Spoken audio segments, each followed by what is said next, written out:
Pemirsa FBTV, kita kembali lagi di Bincang Santai bersama LPMP NTT, Lembaga Penjamin Mutu Pendidikan Nusa Tenggara Timur. Wafidis, Mutu Pendidikan Nusa Tenggara Timur di masa pandemik.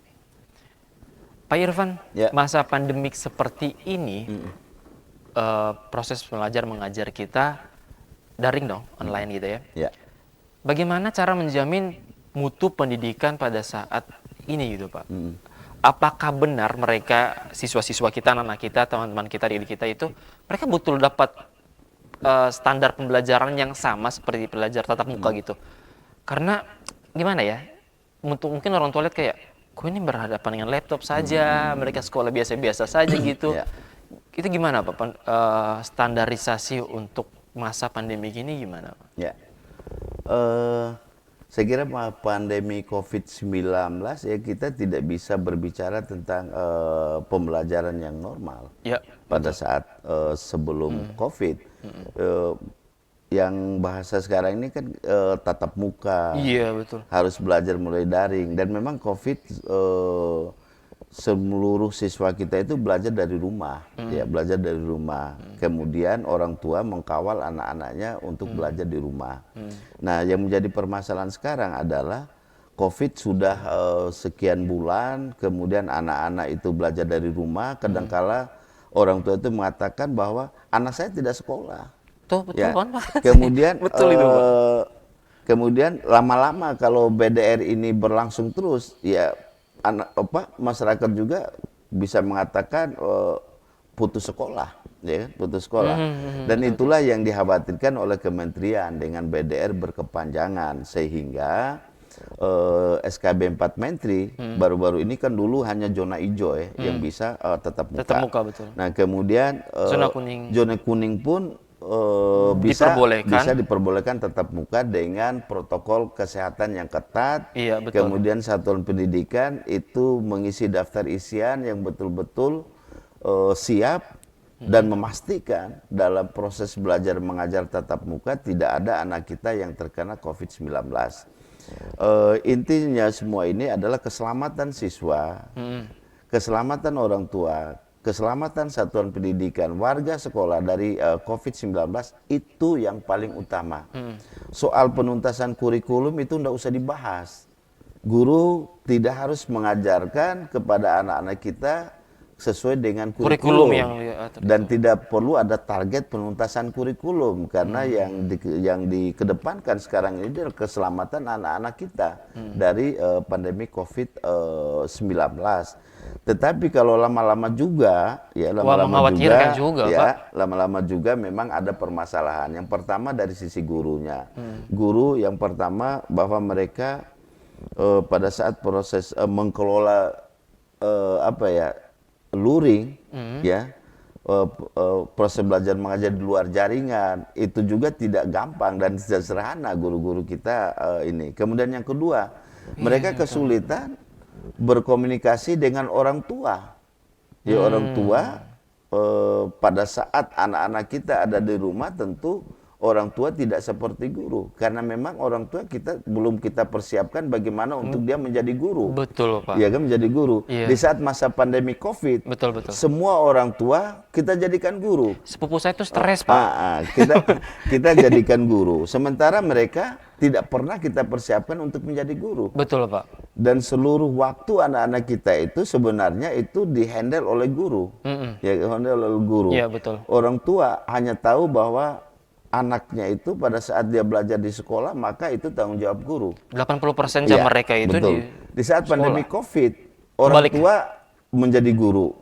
Nah, kemudian ditambah lagi dengan guru-guru kita membebani mereka dengan tugas-tugas. Yang mana tugasnya ini belum tentu bisa kayak tersampaikan apa yang maunya gitu. Ya, jadi karena banyak guru-guru kita hanya memberikan tugas, kemudian anak-anak kita terbebani dengan tugas, maka tingkat stresnya itu tinggi.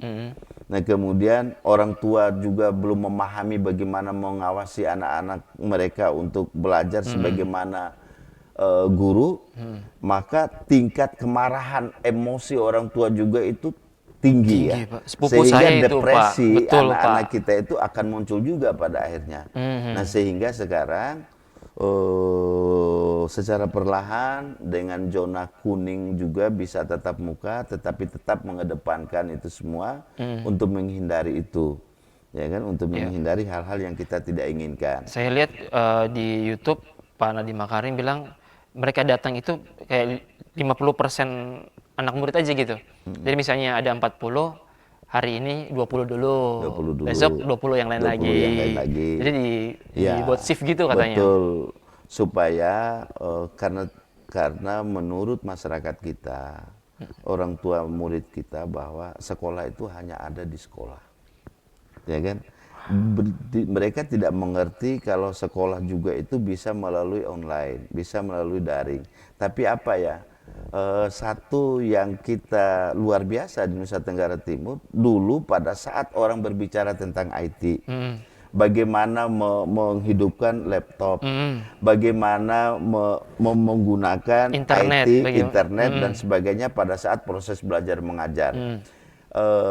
Kita dikatakan bahwa kita tidak mampu melakukan itu. Guru-guru kita tidak mampu melakukan Sekarang itu. Tetapi di masa pandemi COVID-19, mau tidak mau, mereka dipaksa harus seperti itu. Guru-guru kita harus dekat dengan laptop, dengan Internet, IT, gitu. harus hidup bersama dengan IT. Harus lebih kreatif membuat kayak bahan-bahan ajar yang bagaimana mungkin ini bisa dipraktek orang tua sama murid. Mereka dipaksa kreatif. Mereka juga bisa menghasilkan itu semua dan melakukan itu semua, sehingga terbantahkan. Orang mengatakan bahwa guru-guru kita di NTT itu gagap teknologi. Tidak. Di masa pandemi COVID, NTT, guru-guru di NTT adalah guru-guru yang luar biasa.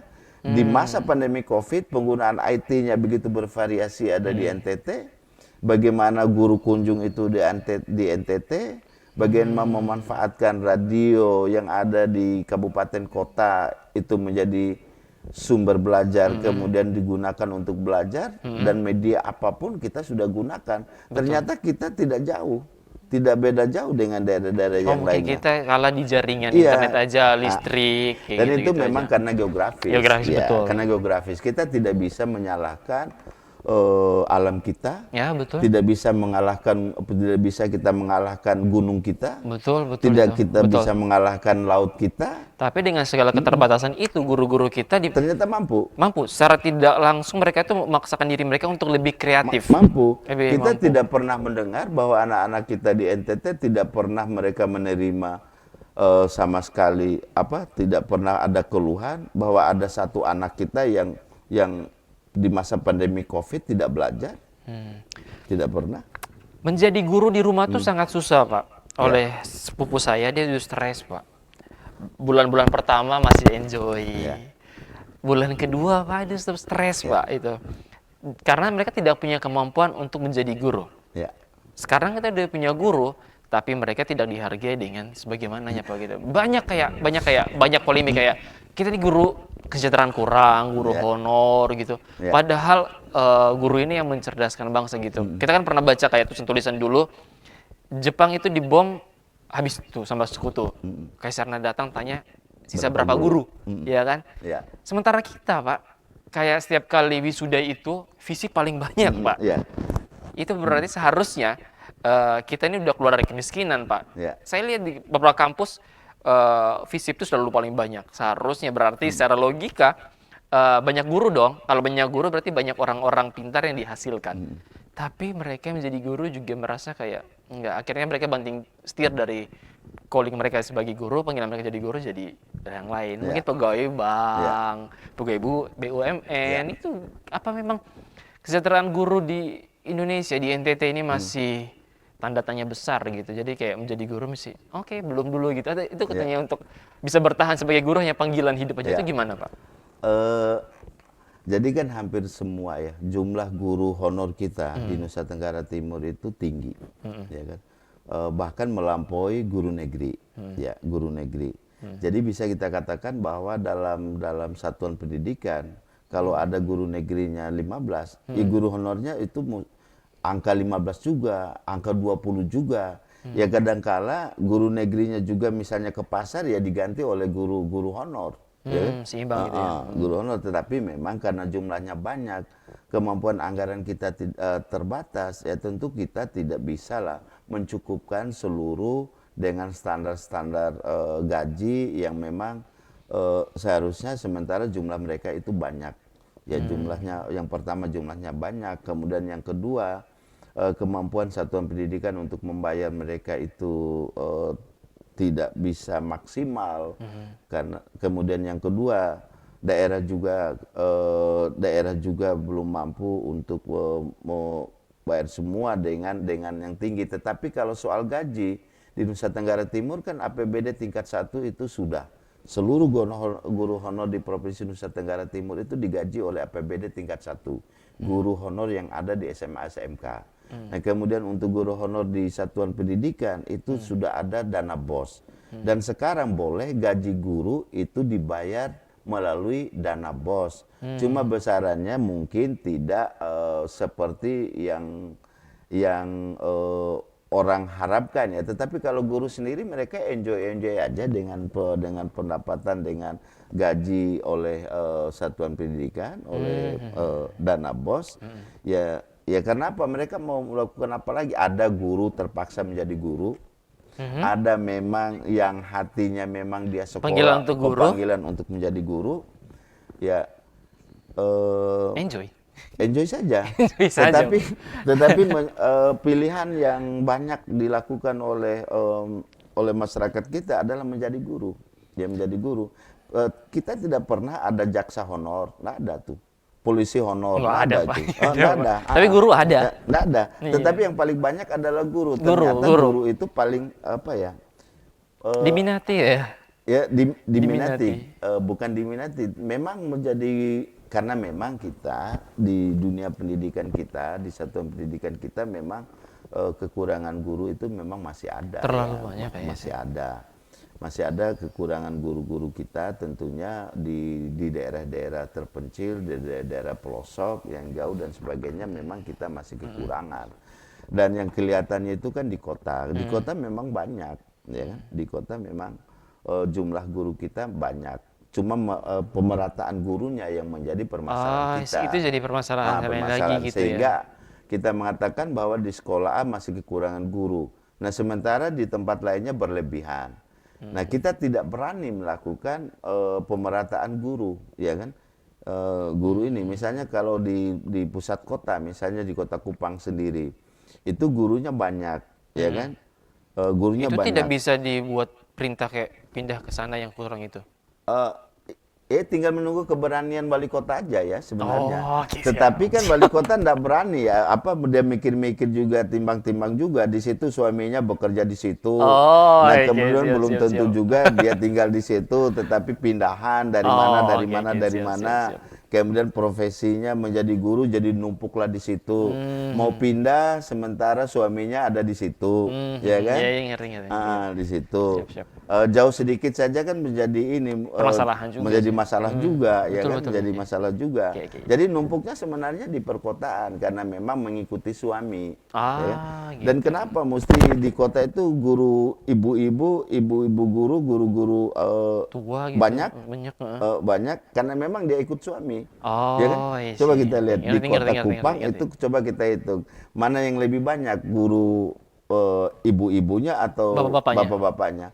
Jumlahnya lebih banyak ibu-ibu karena memang paling banyak yang mengikuti suami di kota yang pindah dari sini. Iya, ngerti. Siap, betul lagi. Misalnya saya bawa istri ya kan dari Mataram, gitu. Kebetulan menjadi guru, terus mau dibawa ke Labuan Bajo, ibu saya kan tidak mungkin ya, dan mesti di Kota Kupang. Jadi banyaknya di situ. Oke, siap. Kita break untuk masuk segmen terakhir. Ini kesempatan untuk minum air. Kita juga pengen minum di sini. Yuk, habis ini kita akan segmen keempat yang terakhir.